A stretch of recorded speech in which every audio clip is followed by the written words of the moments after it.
के दौरान की ये सीधी तस्वीरें और ये जो प्रक्रिया है वो हम आपको दिखा रहे हैं।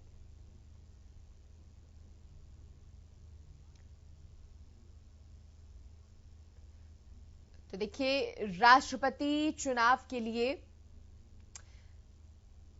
सत्ता दल जो है, एनडीए जो है, उसकी उम्मीदवार द्रौपदी मुर्मू यहां पर नामांकन दाखिल करने के लिए पहुंची है। साथ ही अगर यूपीए की बात की जाए तो यशवंत सिन्हा यूपीए की तरफ से राष्ट्रपति पद के उम्मीदवार हैं। आज ये नामांकन का दिन है, बहुत महत्वपूर्ण दिन है। और देखिए, तमाम कई बड़े चेहरे यहां पर आप देख पाएंगे। उत्तराखंड के मुख्यमंत्री भी यहां पर मौजूद हैं और बीजेपी अध्यक्ष जेपी नड्डा, उत्तर प्रदेश के मुख्यमंत्री योगी आदित्यनाथ यहां पर मौजूद हैं। आज इस बड़े दिन में शामिल होने के लिए आए हैं। हरियाणा के मुख्यमंत्री को भी आप देख पा रहे हैं, रक्षा मंत्री राजनाथ सिंह, गृह मंत्री अमित शाह, प्रधानमंत्री नरेंद्र मोदी मौजूद हैं। और बीच में आप देख सकते हैं नामांकन के लिए द्रौपदी मुर्मू पहुंची हुई हैं। आज एनडीए की तरफ से राष्ट्रपति पद की जो उम्मीदवार हैं द्रौपदी मुर्मू नामांकन के लिए पहुंची हैं। और देखिए, ये मुकाबला बहुत कड़ा रहने वाला है। जिस तरह से यूपीए की तरफ से यशवंत सिन्हा को उतारा गया है, राष्ट्रपति पद का उम्मीदवार बनाया गया है, तो उनके सामने उनको टक्कर देने के लिए द्रौपदी मुर्मू एनडीए की तरफ से उतारी गई हैं। यशवंत सिन्हा, हालांकि कांग्रेस की तरफ से यह भी कहा जा रहा है कि यशवंत सिन्हा एक ऐसे नेता है जिनकी अच्छे संबंध हैं एनडीए के ही कई नेताओं से, कई बड़े चेहरों से यशवंत सिन्हा के अच्छे संबंध है, उसका फायदा उन तक पहुंच सकता है। ये भी एक स्ट्रेटेजी जो थी कांग्रेस की, या यूं कहे यूपीए की रही थी यशवंत सिन्हा को उतारने के लिए।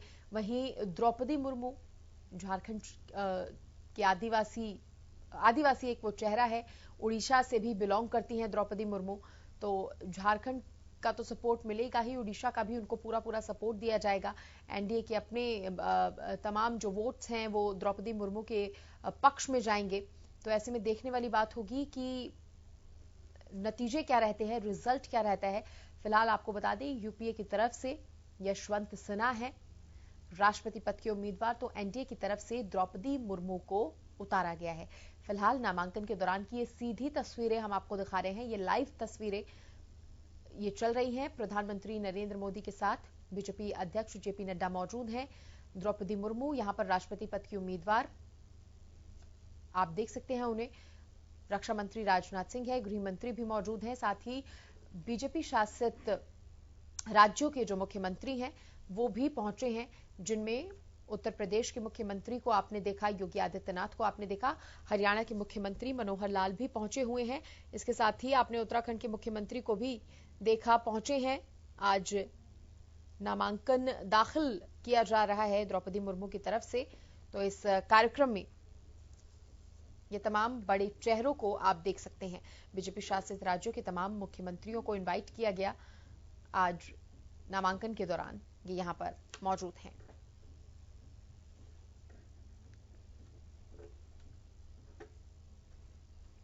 और ये सीधी तस्वीरें हम आपको दिखा रहे हैं।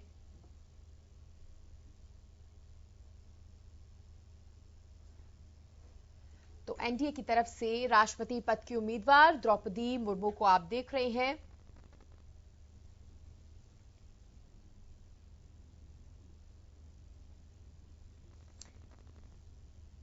अठारह जुलाई को राष्ट्रपति का चुनाव होना है। एनडीए की तरफ से द्रौपदी मुर्मू को उम्मीदवार बनाया गया है, जबकि विपक्ष की अगर बात करें तो यशवंत सिन्हा चुनावी मैदान में उतारे गए हैं। द्रौपदी मुर्मू गुरुवार को अपने गृह राज्य उड़ीसा से दिल्ली पहुंची थी। दिल्ली में उन्होंने पीएम मोदी, गृह मंत्री अमित शाह और बीजेपी अध्यक्ष जेपी नड्डा से मुलाकात भी की थी। और उसके बाद आज का ये दिन है, नामांकन के लिए पहुंचे हैं। आपको बता दें कि द्रौपदी मुर्मू झारखंड की राज्यपाल भी रह चुकी हैं। इसलिए कहा जा रहा है कि झारखंड का एक बड़ा चेहरा वो रही हैं, आदिवासी चेहरा है, तो पूरा सपोर्ट कहीं ना कहीं मिलने की उम्मीद की जा रही है। उड़ीसा का तो सपोर्ट रहेगा ही, और ऐसे में एक स्ट्रॉन्ग कंपटीशन के तौर पर द्रौपदी मुर्मू को देखा जा रहा है।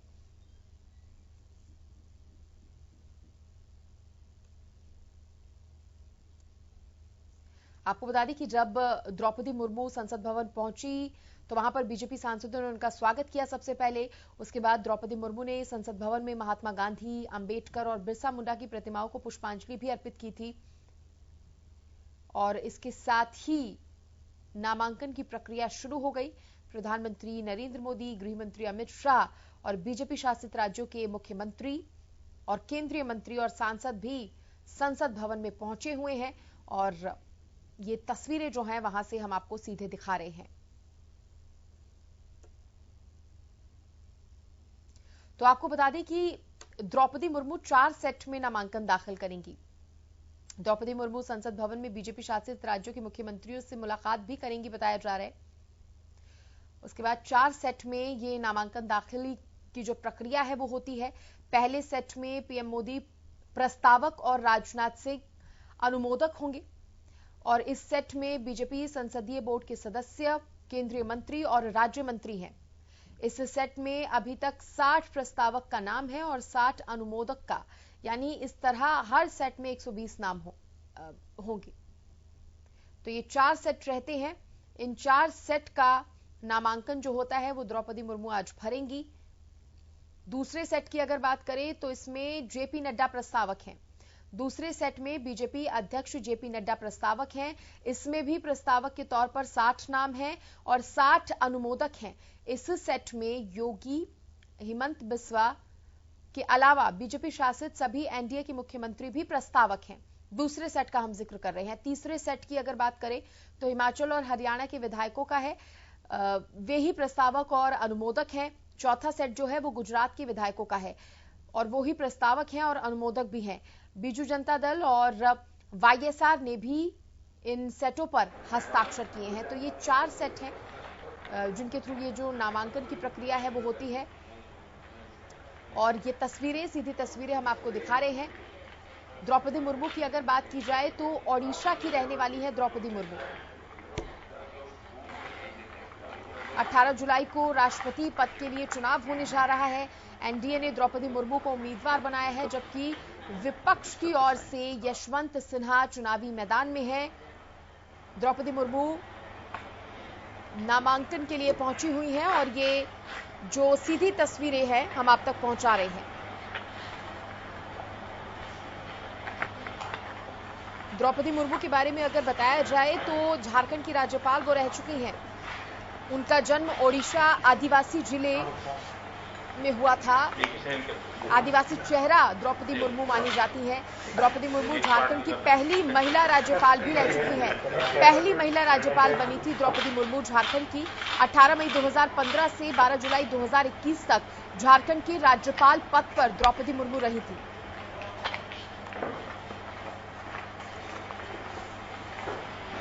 तो बता दें कि द्रौपदी मुर्मू ओडिशा की पहली महिला और आदिवासी नेता है।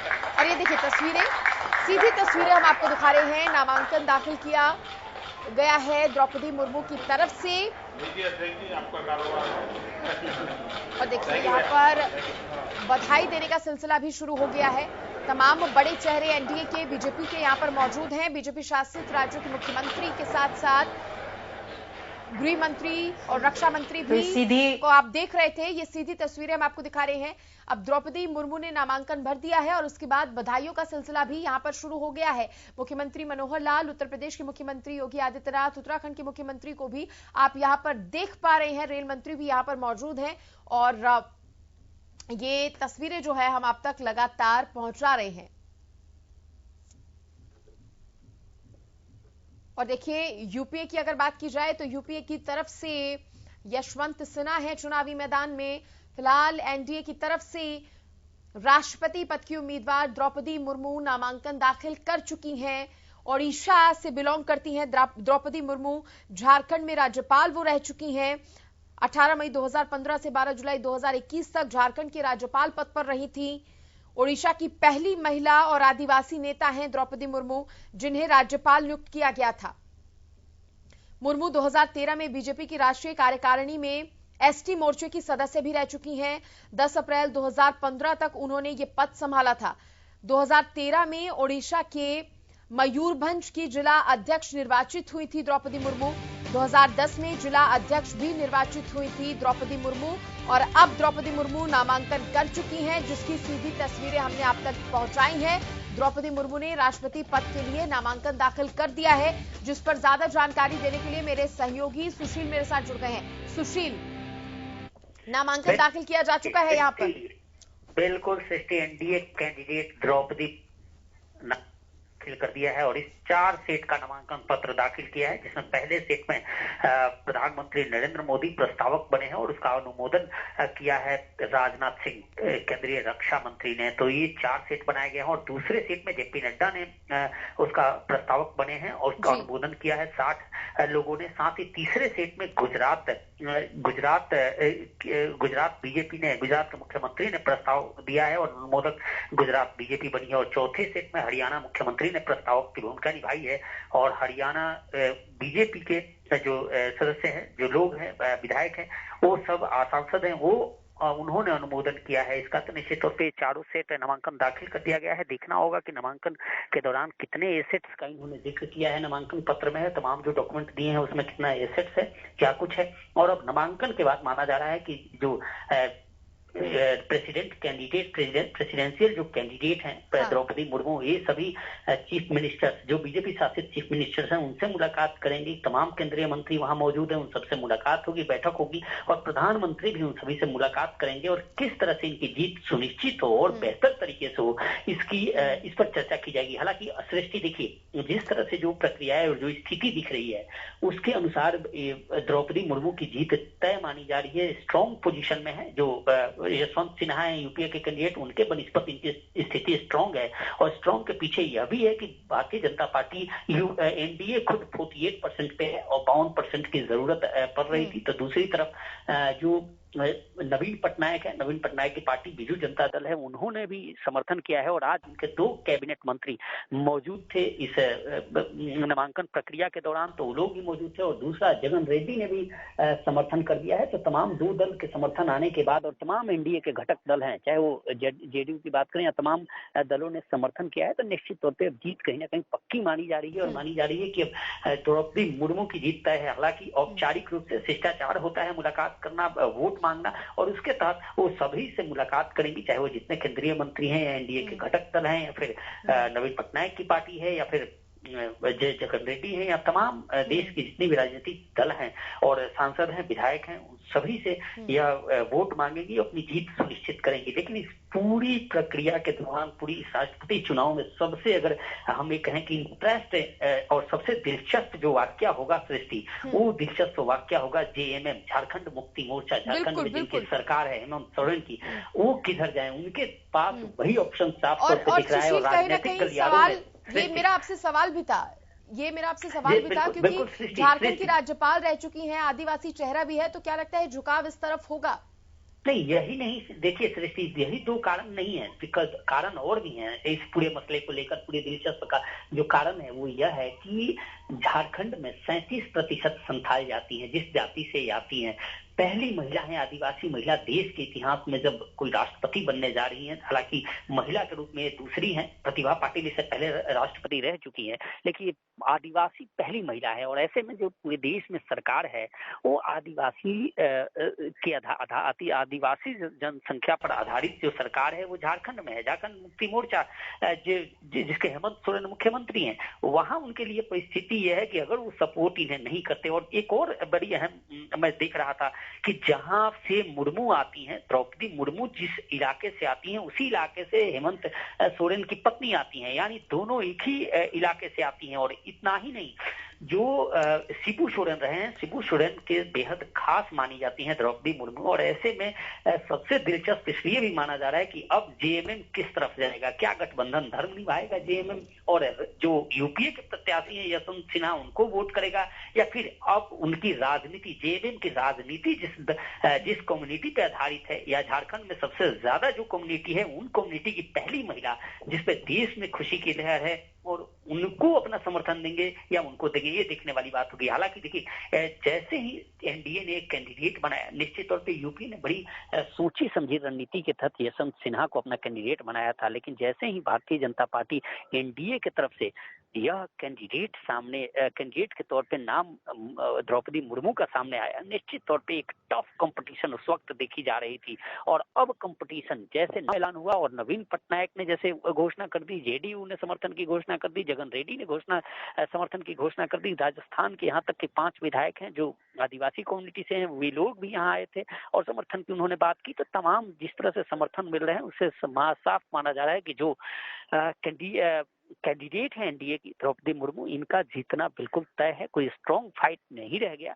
और अब औपचारिक रूप से शिष्टाचार के नाते, औपचारिकता के नाते वोट मांगना होता है और वो वोट मांगेंगी, सबके पास जाएंगी, सबसे मुलाकात करेंगी। इस पूरे चुनावी प्रक्रिया जिस तरह से चलती है उसमें वो शामिल होंगी। कह रहे हैं कि कहीं ना कहीं तस्वीर जो है वो साफ है अभी से ही, लेकिन अगर यूपीए की बात करें, यशवंत सिन्हा की बात करें, तो कांग्रेस के कुछ प्रवक्ताओं का ये भी कहना है, कांग्रेस की तरफ से ये भी कहा जा रहा है कि यशवंत सिन्हा एनडीए के कई लोगों से अच्छी खासी उनकी बातचीत है और संबंध उनके अच्छे हैं। तो क्या लगता है इसका किसी तरह से कोई असर पड़ सकता है क्या? बिल्कुल सृष्टि, आपने सही कहा और हम लोग इस पे चर्चा लगातार कर रहे थे और कई नेताओं से जब मेरी बात हुई तो उनका साफ तौर पे कहना था कि कहीं ना कहीं जिस तरह से टीएमसी ने यह नाम आगे किया था और 17 दल थे जिस वक्त यह मीटिंग हुई थी यूपीए की, उसमें टीएमसी ने नाम किया यशवंत सिन्हा का, तो यही कयास लगाए गए थे। क्योंकि जब सरकार थी अटल बिहारी वाजपेयी की, तो उसमें यशवंत सिन्हा काफी मुख्य पद पर थे और काफी अच्छी इनकी पैठ मानी जाती थी। चाहे वो 24 पार्टियां थी उस वक्त जब गठबंधन थी, सरकार चल रही थी, और उन 24 पार्टियों में जो समन्वय का काम था, वो समन्वय कहीं ना कहीं उस समन्वय समिति में शामिल थे यशवंत सिन्हा और अच्छी खासी पैठ मानी जा रही है सभी पार्टियों के साथ। तो यह उम्मीद लगाई जा रही थी कि बेशक से यूपीए के पास पूर्ण बहुमत नहीं था कि वो अपने राष्ट्रपति के कैंडिडेट को जिता ले, लेकिन अगर सारा विपक्ष एक साथ होता तो निश्चित तौर पे 52% के आसपास इनकी बहुमत पहुंचती और ये बीजेपी के कैंडिडेट को मात दे सकते थे या बीजेपी को मुंह की खानी पड़ सकती थी, जो देश के हालात हैं। और इसी हालात के मद्देनजर माना जा रहा था कि यशवंत सिन्हा का कार्ड यूपीए ने सोची समझी रणनीति के तहत खेला। लेकिन जैसे ही नाम मुर्मू का आया, द्रौपदी मुर्मू का नाम आया राष्ट्रपति कैंडिडेट के लिए, उसके बाद विपक्ष की सारी रणनीति धराशायी हो गई, धरी की धरी रह गई। और जिनसे उम्मीद की जा रही थी बीजू जनता दल नवीन पटनायक से या फिर जगन रेड्डी से, वे दोनों दल पहले ही बीजेपी के समर्थन में आ गए। अब जो एनडीए के घटक दल है, जो एनडीए के और जेडीयू हैं या तमाम जो दल हैं जो यूपीए एनडीए के साथ हैं, उनसे भी यह वोट मांगने की प्रक्रिया है और उम्मीद की जा रही है। देखिए कयासों का दौर है, हम पत्रकार हैं, हम लोग कयास लगाते हैं या बातचीत पे आधारित कहते हैं। तो हमें जो लग रहा है साफ तौर पे कि एनडीए की जो प्रत्याशी है, उन प्रत्याशी का जीत इसलिए भी निश्चित है कि एनडीए के जो घटक दल हैं उन्होंने समर्थन कर दिया है और 2 दल जिन पर निगाहें टिकी हुई थी, जिसमें नवीन पटनायक, उनके पास कोई ऑप्शन नहीं था, आज 2 उनके कैबिनेट मंत्री भी शामिल थे यहाँ पे जो नामांकन प्रक्रिया के दौरान, तो उससे भी साफ साबित हो रहा है कि नवीन पटनायक साथ आ गए और दूसरा जगन रेड्डी ने भी समर्थन कर दिया। तो अब 52% के आसपास आ गए, समर्थन आ गया एनडीए उम्मीदवार पक्ष में। और अब ऐसे में अब केवल औपचारिकताएं हैं और औपचारिकता के आधार पर माना जा रहा है कि जीत तय है। ठीक है सुशील, बने रहिए हमारे साथ, क्योंकि यहाँ पर बीजेपी प्रवक्ता प्रवीण अत्रे जी भी मेरे साथ जुड़ गए हैं। अत्रे साहब, बहुत स्वागत है आपका हरियाणा न्यूज पर। और जिस तरह से सर तस्वीरें सामने आई, हमने खुद दर्शकों को भी दिखाई और देखी, हमने खुद भी, नामांकन की प्रक्रिया है वो पूरी हो चुकी है लगभग। कितने आश्वस्त है सर आप जीत को लेकर? नहीं, देखिए ऐसा है, जहां तक वोटों का गणित है, वोटों का गणित तो सुशील ने समझा ही दिया है जी। एनडीए के पास इस वक्त राष्ट्रपति चुनाव के लिए बहुमत है और स्वाभाविक है द्रौपदी मुर्मू जो है वो अगली राष्ट्रपति होने जा रही है। इसमें किसी तरह की इफेक्ट बट की कोई गुंजाइश नहीं है। और इस बात को हम इस तरह से भी समझ सकते हैं कि जो सामने विपक्ष ने जिनको उम्मीदवार बनाया है यशवंत सिन्हा, वो कोई पहली पसंद नहीं है, वो चौथी पसंद है। क्योंकि आप भी जानते हैं, मीडिया की रिपोर्ट्स आपने भी देखी, जिस तरह से पहले शरद पवार साहब को कहा गया, उन्होंने मना किया, राजगोपाल गांधी जी को कहा गया, उन्होंने मना किया, फारूक अब्दुल्ला जी को कहा गया, उन्होंने मना किया। उसके बाद बात आई है यशवंत सिन्हा जी। लेकिन दूसरी तरफ देखिए, अगर हम राष्ट्रपति उम्मीदवारों की बात करते हैं दृष्टि, तो इसका जो उम्मीदवार भारतीय जनता पार्टी की तरफ से द्रौपदी मुर्मू और यशवंत सिन्हा, दोनों दोनों को अगर आप देखेंगे तो इससे आपको पता चलेगा कि एनडीए या भारतीय जनता पार्टी की राजनीति का चरित्र क्या है और कांग्रेस और विपक्षी दलों की राजनीति का चरित्र क्या है, ये आपको स्पष्ट समझ में आएगा। एक तरफ भारतीय जनता पार्टी जो आदिवासी समाज से एक महिला को राष्ट्रपति चुनाव का उम्मीदवार बनाती, और वो महिला जिसने आदिवासी समाज में शिक्षा के क्षेत्र में बहुत काम किया है, समाज सेवा में बहुत काम किया है, और जो जब राज्यपाल रही झारखंड की तो उस वक्त का जो उनका कार्यकाल, उसमें जो उनका काम करने की शैली रही है, उसको अगर आप देखते हैं। और दूसरी तरफ जिसको विपक्ष ने उम्मीदवार बनाया, यशवंत सिन्हा जी को जब उम्मीदवार बनाया गया, जैसे ही ये डिक्लेयर हुआ, अगर आप देखेंगे उन्होंने अपने ट्विटर अकाउंट पे पिछले 2 साल के ट्वीट डिलीट कर दिए। क्यों ट्वीट डिलीट किए? क्योंकि उनकी पिछले 2-2.5 साल से अगर आप भाषा देखेंगे, सबसे बड़ा सवाल तो मुझे लगता है, देखिए मीडिया कहीं ना कहीं इस बात पे जरूर बात करेगा कि एक ऐसा व्यक्ति जिसकी भाषा शैली वो सब स्टैंडर्ड हो, जो अपने भाषा में गाली गलौज करता हो, एक ऐसे व्यक्ति को अगर राष्ट्रपति का उम्मीदवार बनाएंगे, मुझे लगता है वो भी सवालिया निशान उस पर लगता है। दूसरी तरफ भारतीय जनता पार्टी के अंदर जो बात पूरी तरह से स्पष्ट सामने दिख रही है, देखिए नरेंद्र मोदी जी को बतौर प्रधानमंत्री दूसरा मौका मिल रहा है राष्ट्रपति बनाने का। पहले रामनाथ कोविंद जी को बनाया गया जो दलित समुदाय से आते हैं, अब द्रौपदी मुर्मू जो है उनको उम्मीदवार बनाया गया जिनका लगभग जितना तय है वो आदिवासी समाज से आती है, महिला है। इससे पता लगता है कि भारतीय जनता पार्टी में जो कार्यकर्ता जमीनी स्तर पे भी काम कर रहा है वो भी राष्ट्रपति पद जैसे सर्वोच्च पद तक पहुंच सकता है। ये 2 बार भारतीय जनता पार्टी ने दिखाया। भारतीय जनता पार्टी में जितने बड़े नेताओं को आप देखेंगे, चाहे आप नरेंद्र मोदी जी की बात करें, किसी भी नेता की बात करें, सभी सामान्य कार्यकर्ता के स्तर से उठ के इतने बड़े पद तक पहुंचे हैं। ये तो है भारतीय जनता पार्टी। दूसरी तरफ अगर आप कांग्रेस या यूपीए की बात करते हैं, आपको याद होगा कांग्रेस के अंदर तो केवल एक ही क्वालिफिकेशन होती है, और वो क्वालिफिकेशन होती है जो नेहरू गांधी परिवार का सेवक होगा उसी को इस तरह का मौका मिल सकता है। कांग्रेस ने देखिए प्रतिभा पाटिल जी को जिस वक्त राष्ट्रपति पद का उम्मीदवार बनाया था, प्रतिभा पाटिल जी के ऊपर पद पे आने से पहले भी भ्रष्टाचार के आरोप थे, और पद के हटने के बाद भी मीडिया के अंदर कई बार इस तरह की रिपोर्टिंग हुई है जो बहुत ठीक नहीं थी। तो यहाँ से दोनों राजनीतिक दलों के चरित्र का पता चलता है, और ये समझ में आता है कि भारतीय जनता पार्टी वो महिला उत्थान, दलित उत्थान, जो वंचित और पिछड़े वर्ग है, उनके उत्थान पे लगातार काम कर रही है। ठीक है सर, ठीक है। केवल ढींगरा साहब भी मेरे साथ जुड़ गए हैं, कांग्रेस के प्रवक्ता हैं। दिलीप यशवर्धन जी भी मेरे साथ जुड़ गए हैं, ये राजनीतिक विश्लेषक हैं। आप दोनों मेहमानों का भी बहुत स्वागत है। केवल ढींगरा साहब, बीजेपी ने तो अपनी स्ट्रेटेजी बता दी, द्रौपदी मुर्मू को क्यों उन्होंने राष्ट्रपति पद का उम्मीदवार बनाया, यूपीए की तरफ से यशवंत सिन्हा को चुना गया है, इसके पीछे क्या वजह रही? देखिए यशवंत सिन्हा जी को इसलिए चुना गया क्योंकि यशवंत सिन्हा जी एक अनुभवी व्यक्ति हैं, समझदार व्यक्ति हैं, और दूसरी बात यह है उनको जो बीजेपी के कई लोग हैं इनका भी तजुर्बा है कि कौन लोग किस तरह से चलते हैं, क्या उनकी कार्रवाई रहती है, और वो सेंटर के फाइनेंस मिनिस्टर रह चुके हैं। तो तजर्बेकार आदमी जो है मुर्मू से ज्यादा जो है वो यशवंत सिन्हा जी हैं। और ये कोई छोटे चुनाव नहीं है जो जिस तरह से ये आकलन कर रहे हैं कि ये इस तरह से है, ये उस तरह से है। जिस तरह से ये बात कर रहे हैं प्रवीण अत्रे जी, इनको समझ नहीं है शायद। चलो कोई बात नहीं, ऐसा होता है कई बार। आप उसकी क्वालिटीज को डिसक्वालिटीज नहीं कर सकते, वो गलत बात होती है। यशवंत सिन्हा जी बीजेपी में ही रहे हैं, सेंटर के फाइनेंस मिनिस्टर रहे हैं। आप उनके ऊपर टीका टिप्पणी करना अच्छी बात नहीं है। सेंटर के फाइनेंस मिनिस्टर आपकी सरकार में रहे जब बीजेपी में, तो आप उनको कहो कि वो ठीक व्यक्ति नहीं, ऐसा अच्छी बात।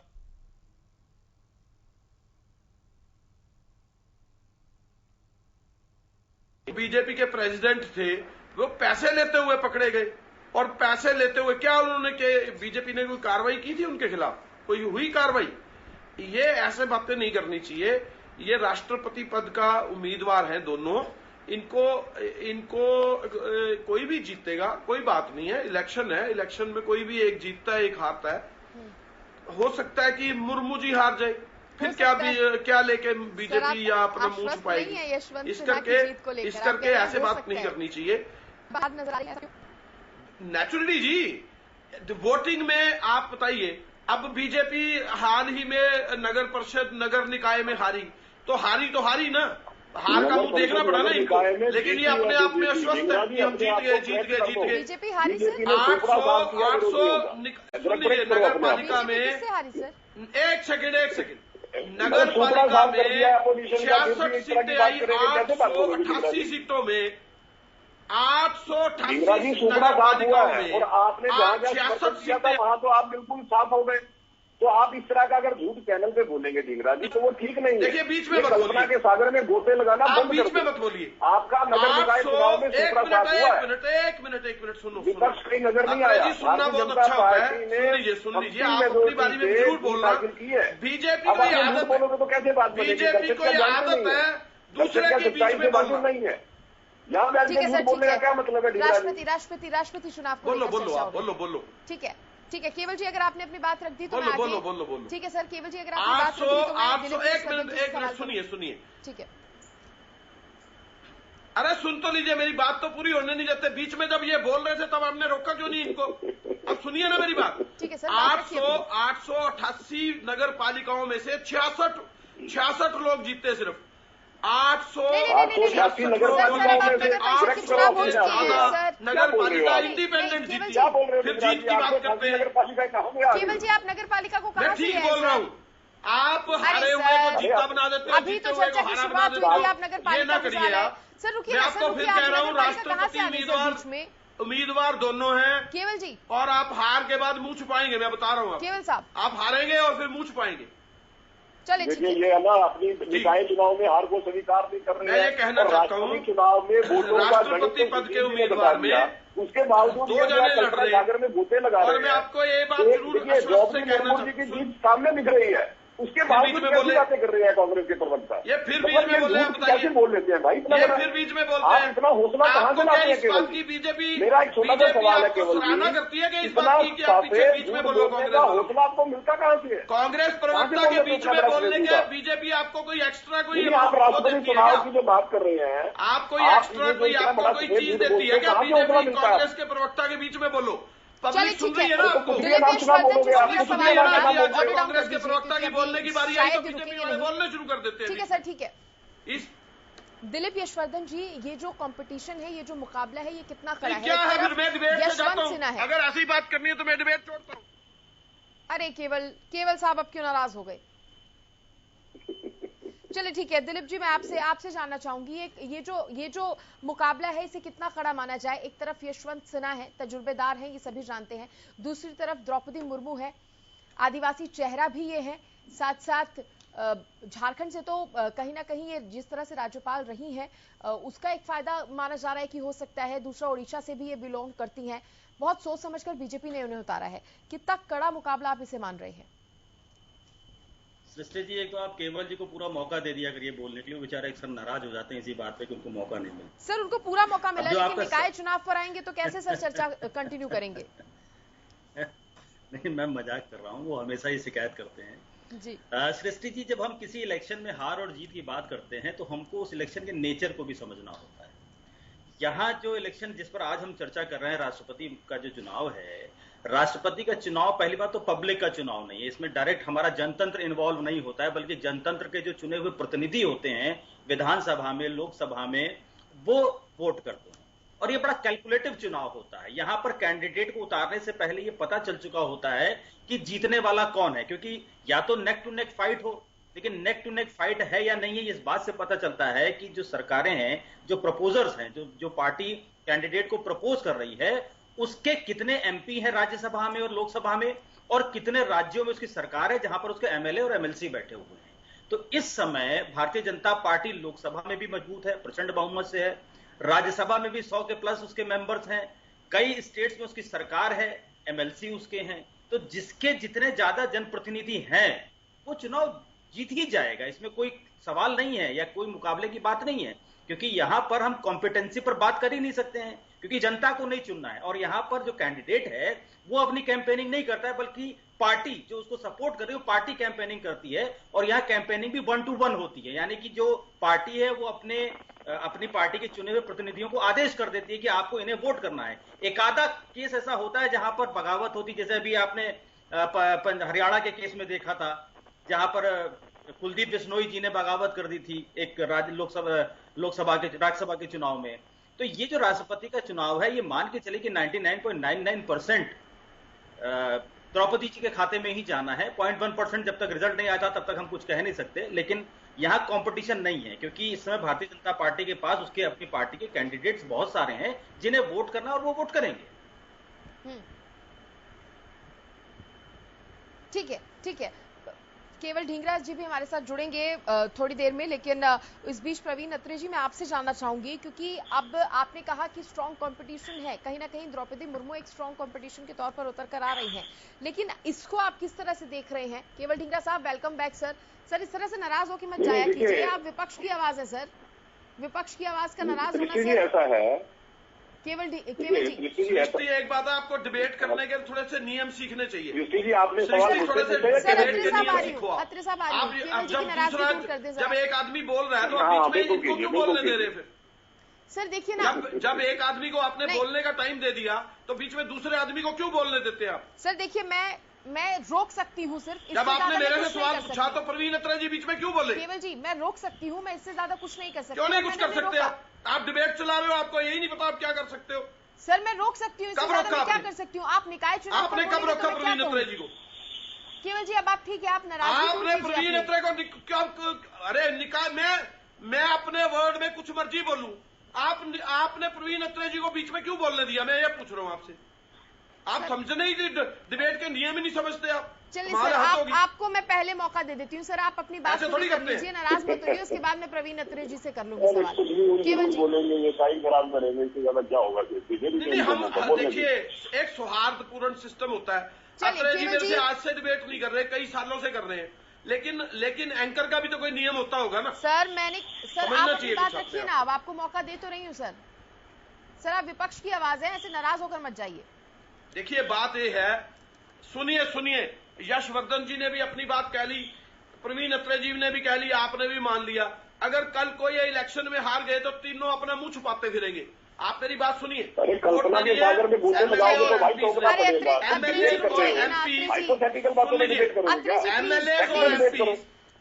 ये देखिए कैसे प्रवक्ताओं को बुलाते हो? नहीं सर, आप हाइपोथेटिकल बातें बोल रहे हैं यहाँ पे, ये चर्चा का स्तर है क्या?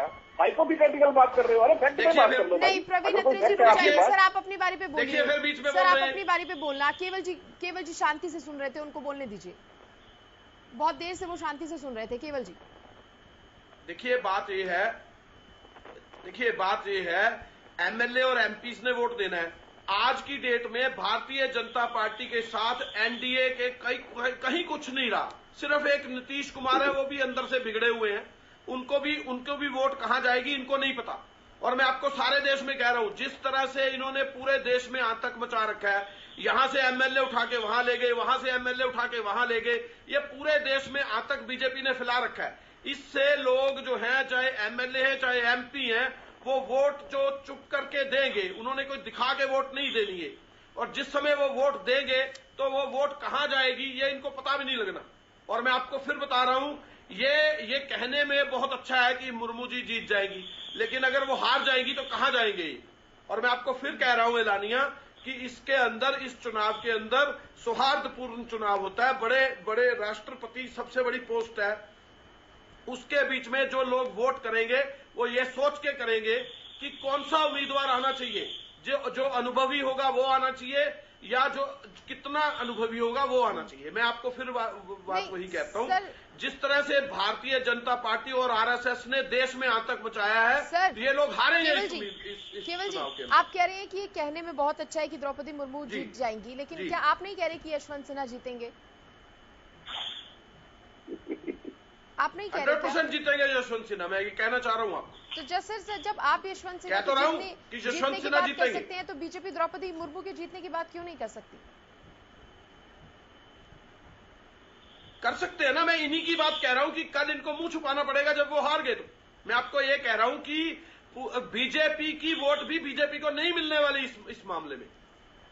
ऐसा है क्या प्रवीण अत्रे साहब, बीजेपी की वोट खुद नहीं मिलेगी? देखिए सृष्टि, ऐसा है, जब राज्यसभा का चुनाव हो रहा था हरियाणा में, यही केवल ढींगरा पे आपके चैनल पे आके जोर जोर के चिल्लाते थे हमें 34 वोट मिलेंगे, हमें 36 वोट मिलेंगे, बोलते थे ना। नतीजा क्या आया? कांग्रेस को हार के लिए देखना पड़ा ना, हम जो बोलते थे वो सच साबित हुआ ना। और दूसरी बात, राष्ट्रपति चुनाव में तो सब कुछ सामने है। अब ये कह रहे थे कि देखिए अकेला नीतीश के साथ है, इनको यही नहीं पता बीजू जनता दल जो द्रौपदी मुर्मू है उसके उनके प्रस्तावक है, बीजू जनता दल के लोग, जगनमोहन रेड्डी जी के लोग उनके प्रस्तावक हैं, जिनको ये जानकारी नहीं है। और मैं तो आपसे भी निवेदन करूंगा, देखिए मुझे कोई फर्क नहीं पड़ता, आपके चैनल की रेपुटेशन का सवाल, जब हम चर्चा करते हैं कम से कम वो चर्चा एक स्टैंडर्ड की चर्चा हो। आप कांग्रेस के किसी अधिकारी प्रवक्ता को बुलाओ, आप किसी भी आदमी को बुला लेते हो जो कांग्रेस के प्रवक्ता भी नहीं है, फिर वो यहाँ पे अनाप शनाप बोलते हैं, मुझे फर्क नहीं पड़ता, उससे आपके डिबेट में फर्क पड़ेगा। जो आदमी हाइपोथेटिकल बातें करता है, उल जुलूल बातें करता है कि अगर कल को द्रौपदी मुर्मू हार गई तो ये काम वो दिखाएंगे, तो मतलब क्या लॉजिक क्या है भाई? आप वोटों का गणित देखो, आप वोटों का टोटल देखो, उसके बाद हम अपना लॉजिक देखो। और आप अनुभवी की बात कर रहे हो कि अनुभवी बहुत है, मैं ये जानना चाहता हूं, जब यशवंत सिन्हा जी को उम्मीदवार घोषित किया, देखिए कांग्रेस की समस्या क्या थी, कांग्रेस ने तुरंत यशवंत सिन्हा जी के कैंडिडेचर को एक्सेप्ट किया बिना किसी इफेक्ट बट के। सब कारण था, देखो कांग्रेस जो है पूरी तरह से खत्म हो चुकी है, इतनी कमजोर हो चुकी है कि कांग्रेस के पास अपना कोई उम्मीदवार नहीं। देखिए ये एक हारी हुई लड़ाई है। राजमोहन गांधी जी ने मना क्यों किया? क्योंकि उनको पता था हार निश्चित है। शरद पवार जी ने मना क्यों किया? क्योंकि उनको पता था हार निश्चित है।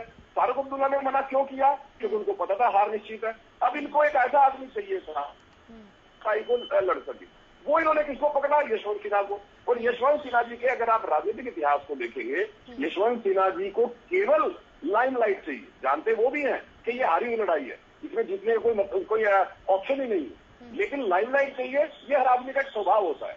मैं केवल मेरे दो छोटे छोटे सवाल कि क्या ऐसा व्यक्ति जो अपनी भाषा में गाली गलौज करे, क्या एक ऐसा व्यक्ति जिसकी भाषा इतने सब स्टैंडर्ड हो, जिसको आम प्लेटफॉर्म पे आप बोल भी ना सके, क्या ऐसे आदमी को राष्ट्रपति पद का उम्मीदवार होना चाहिए? मेरा सिंपल एक सवाल, क्यों यशवंत सिन्हा जी ने अपने पिछले 2 साल के ट्वीट डिलीट किए? मेरा सिंपल सवाल है। आप उन ट्वीट को निकाल के देखिए, उसमें उनकी भाषा को देखिए, उनको पता था कि अगर आप उम्मीदवार बनेंगे तो इस विषय पे आपकी आलोचना होगी। तो देखिए, एक तरफ है द्रौपदी मुर्मू, जिन्होंने समाज सेवा में, आदिवासियों के अंदर शिक्षा में बहुत बड़ा काम किया हुआ है,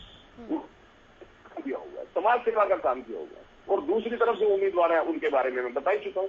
समस्या कहाँ पे है? अगर सृष्टि हम देखें, कांग्रेस की एक कल्चर रही है, कांग्रेस में उच्च पद वही पा सकता है जो नेहरू गांधी परिवार की सेवा में लगा हो, उसका सेवक हो, भले उसमें लाभ बुराई है। और ये कांग्रेस की कल्चर है। ये ढींगा जैसे जो लोग आके यहाँ पे चैनल पे झूठ बोलते हैं, हाइपोथेटिकल बातें करते हैं, इनका उद्देश्य भी केवल इतना रहता है कि हुडा साहब की नजर में मेरी जो सेवा है वो फिक्स हो जाए। ठीक है सर, ठीक है, ये कांग्रेस की कल्चर है। इसका जवाब ढींगा साहब से ले लूं, फिर उसके बाद दिलीप यशवर्धन जी से समझने की कोशिश करेंगे। ढींगा साहब, अगर आप जवाब देना चाहते हैं, साथ ही ट्वीट डिलीट करने का भी एक सवाल पूछा गया है, उस पर भी अगर आप बात करना चाहें तो। देखिए, बात यह है, वो यूपीए के उम्मीदवार है, कांग्रेस के उम्मीदवार तो कांग्रेस यूपीए का हिस्सा है और वो यूपीए के उम्मीदवार है, और जो मुर्मू है वो एनडीए के उम्मीदवार है। और एनडीए में सिर्फ एक दल बचा है, बाकी के तो इनके खत्म हो लिए ना, सारे दल छिटक लिए इनसे और जा लिए इनसे। अब ये क्या कर रहे हैं?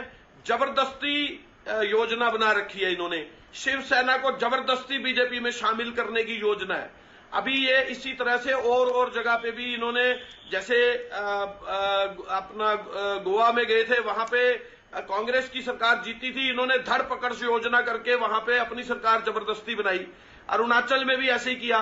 तो ये सारे एमएलए और एमपीज की वोट पड़नी है, और जो एमएलए और एमपीज हैं वो इनके डरावे में नहीं है, इनके ये धड़पकड़ योजना के अंदर नहीं आते। ये धड़पकड़ योजना ये अपने घर में बैठे या शरारतपूर्ण तरीकों से बल का प्रयोग करके तो कर सकते हैं, लेकिन जब वोट पड़ने की बारी आएगी तो इनको मुंह की खानी पड़ेगी। और मैं आपको फिर बताना चाह रहा हूं, आप इस बात को समझिए, यूपीए के साथ कितने घटक दल हैं, आप ये भी पहले आकलन कीजिएगा, और वो सारी वोट किधर जाएगी ये भी आकलन कीजिएगा। जिस तरीके से आप देखिए, आप पहले काउंटिंग कीजिए कि कितने यूपीए के दल हैं जो यूपीए के साथ है, और कुछ दल ऐसे भी हैं जो यूपीए के साथ ना होकर भी इन यशवंत सिन्हा जी को वोट देंगे, और कुछ ऐसे दल भी हैं जो लोग बीजेपी में होते हुए भी यशवंत सिन्हा जी को वोट देंगे। उसका रीजन है क्योंकि यशवंत सिन्हा को मक्खी की तरह निकाल दिया था इन्होंने, बीजेपी वालों ने। ये जो 2 आदमी आए थे देश के अंदर, ये आए थे गुजरात से, और गुजरात से आए, इन्होंने पूरी बीजेपी पे कब्जा कर लिया। ढींगरा साहब, नाम लेना वो चाहेंगे? बीजेपी पे कब्जा कर लिया, सारे देश जानता है। 2 आदमियों ने बीजेपी पे कब्जा कर रखा है। वो आदमी जो है अपनी धरपकड़ का काम कर रहे हैं सारी जगह, तो ये ज्यादा देर नहीं चल सकता। ठीक है सर, क्योंकि अब टाइम कम है तो मैं दिलीप यशवर्धन जी से समझना चाहूंगी। एक तो पूरी चर्चा वो मैं बता रहा हूँ ना, वो मैं अभी आपको टीवी चैनल पे तो नहीं बता सकता। ठीक है, जिस समय वोटिंग होगी तो जितने लोग यशवंत सिन्हा जी को चाहते हैं उसके अंदर वो लोग वोट देंगे। केवल साहब, राज्यसभा चुनाव में भी आप इसी तरह की बात कर रहे थे कि बीजेपी के हैं कुछ लोग जो वोट इधर करेंगे, बाद में बताऊंगा। फारूक अब्दुल्ला, उसके बाद शरद पवार और उसके बाद यशवंत सिन्हा का नाम सामने आना, क्या इसको दिलीप जी, इसको किस तरह से समझा जाए? और साथ ही जो पुरानी छवि की बार बार बात हो रही है, उनके ट्वीट्स की बात हो रही है, उनकी अमर्यादित भाषा की बात हो रही है, क्या इन सब चीजों, ये सब चीजें भी असर डालेंगी? क्या इनका भी कितना असर पड़ेगा?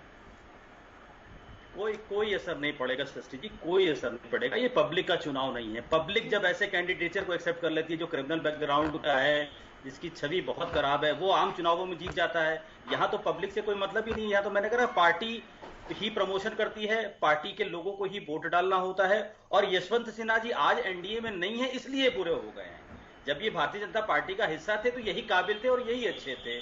और इनको प्रमोट करने का कारण कि पहले सारे कैंडिडेट्स ने मना कर दिया यूपीए को।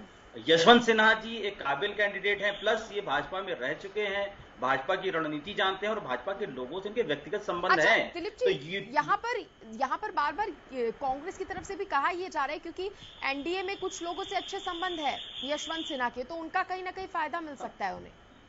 हाँ, जाहिर सी बात है, ये स्ट्रेटेजी का पार्ट है, ये नहीं है, लेकिन ये स्ट्रेटेजी का पार्ट जरूर है कि यशवंत सिन्हा जी और शत्रुघ्न सिन्हा, ये 2 लोग ऐसे थे जो भारतीय जनता पार्टी से लगभग एक साथ निकले। शत्रुघ्न सिन्हा ने टीएमसी से आसनसोल में अपनी किस्मत आजमाई और आज वो सांसद बन गए बाई फोन में। यशवंत सिन्हा जी यहां पर अपनी किस्मत आजमाने जा रहे हैं और यशवंत सिन्हा के और शत्रुघ्न सिन्हा के दोनों के संबंध अच्छे हैं और इन दोनों के भाजपा के बहुत सारे लोगों से संबंध अच्छे हैं।